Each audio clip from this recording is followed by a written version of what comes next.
And as he sat upon the Mount of Olives, the disciples came unto him privately, saying, Tell us, when shall these things be, and what shall be the sign of thy coming, and of the end of the world? And Jesus answered and said unto them, Take heed that no man deceive you. For many shall come in my name, saying, I am Christ, and shall deceive many. And ye shall hear of wars and rumors of wars. See that ye be not troubled, for all these things must come to pass, but the end is not yet. For nation shall rise against nation, and kingdom against kingdom, and there shall be famines, and pestilences, and earthquakes in divers places. His coming is at the door. Can you not feel it?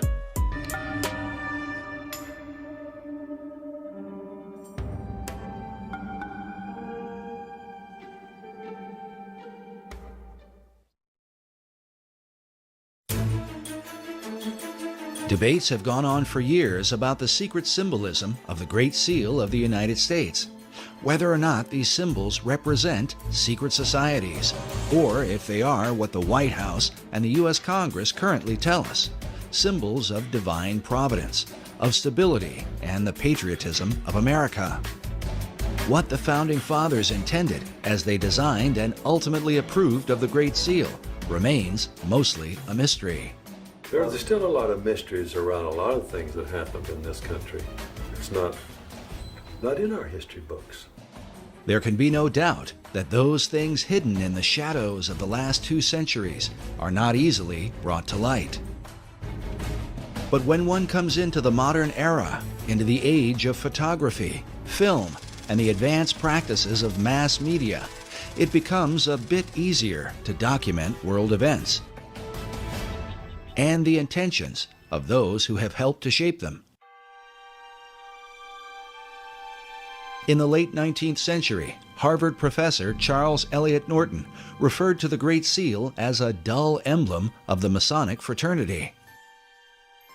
This idea was furthered by occult philosopher Manly P. Hall in the early part of the 20th century. Hall not only believed that the Great Seal was Masonic, but that it was created through the collective consciousness of the occult societies and represented the secret destiny that they had in mind for America. I'd say that he saw the secret destiny of America as the beginning of a world democracy, and that this was a kind of an experiment in democracy that had been envisioned for thousands of years before. So he saw this much like Francis Bacon envisioned what he called the New Atlantis. In 1926, Hall began publishing a newspaper called The All-Seeing Eye, dedicated to his occult views of philosophy.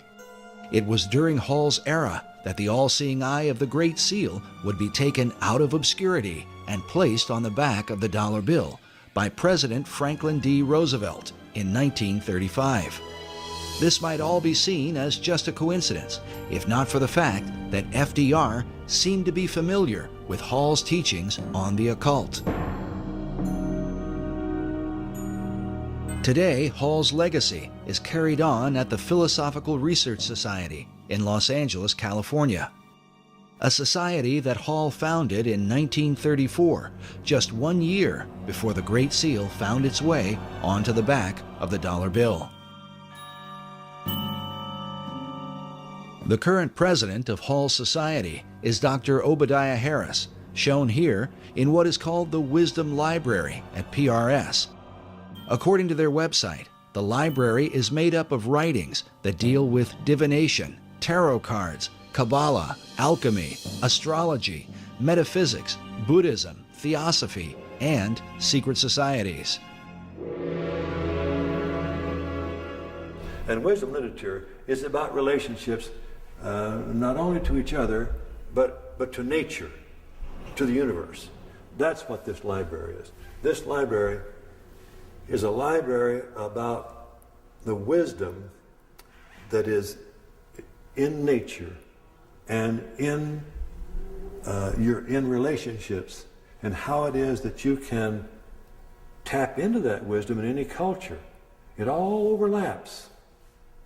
And Mr. Hall felt like that was really the future for the human race. Like Hall, Dr. Harris believes in the destiny of America. Even more interesting is that Dr. Harris's own writing on the subject was unofficially acknowledged by an important figure in FDR's White House. I wrote a little book one time. One of my first books I wrote was The Reawakening of the Americas. So we usually lose sight of the fact that the whole continent. And I got a little 1-cent postcard from Eleanor Roosevelt thanking me for that. I carried that around for years because I thought that was a great compliment. But even more important was the familiarity that President Franklin Roosevelt had with the arcane literature in Manly Hall's so-called Wisdom Library, a collection of occult books that Hall had gathered from all over the world. And Mr. Roosevelt himself, back in 1942, after the Pearl Harbor invasion, sent some of his people here to microfiche the works in this library because he looked upon it as a national treasure. He wanted to preserve it. And I was surprised that when I first heard that, just how much he seemed to know about such a treasure of wisdom that is contained here. FDR's interest in the arcane and mystical was further reflected in the